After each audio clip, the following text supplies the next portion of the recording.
Resonance forms of molecules refer to structures, Lewis structures, in which a single representation is not adequate for a molecule. So, for instance, especially in molecules containing double and triple bonds, there may be multiple ways to arrange those double and triple bonds in the molecule, say between various atoms. And the different forms of the Lewis structures in which those double bonds and triple bonds are moved around are called resonance forms. This is actually easier to show by illustration, so we're going to do that using the nitrate ion, NO3-. We'll go through writing the Lewis structure as we've already previously learned, starting with writing out a skeleton structure showing nitrogen as a central atom and the 3 oxygens surrounding it. Notice we've already filled in the bonds attaching those atoms together. We'll count up valence electrons. Nitrogen has 5.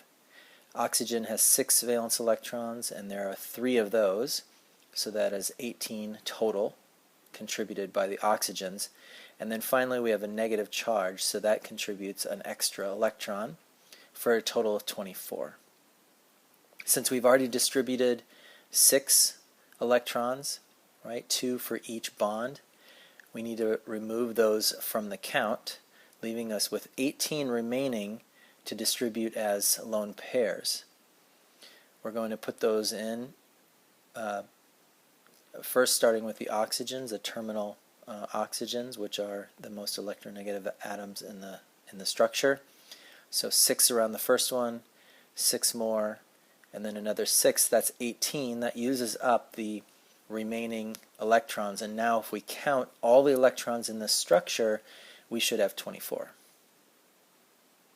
Okay, but the structure isn't done yet, because though we see we have octets on all 3 oxygens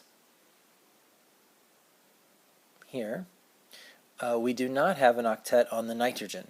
And so we have to fulfill that octet by moving in lone pairs of electrons. You cannot add any more electrons to the structure.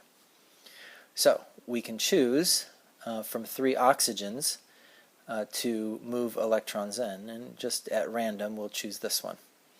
If we move those electrons in, it'll form a double bond between that oxygen and nitrogen, and this is the structure we would obtain.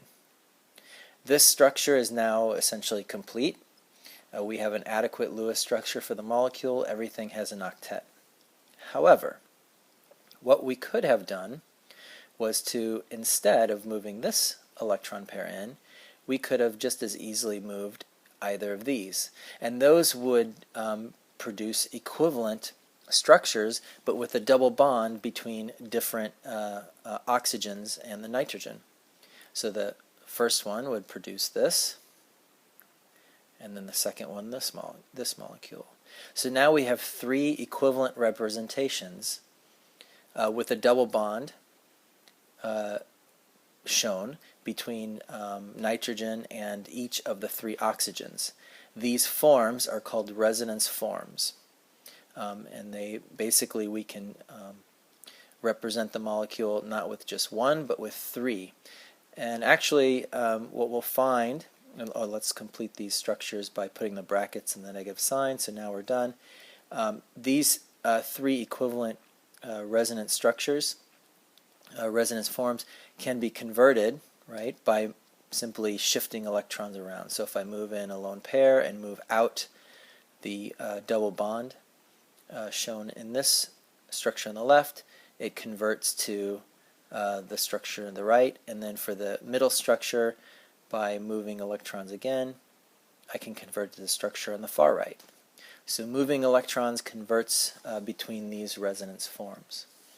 Now it turns out for this molecule, or this ion I should say, in which we have 3 equivalent forms, the best way to represent it is in fact to think of the nitrate as being sort of a average of these 3 resonance forms. And the reason for that is if we look at the actual bond strength for a nitrogen-oxygen single double and triple bond, we find that increases, right? Bond strength increases as we go from single to double to triple bonds.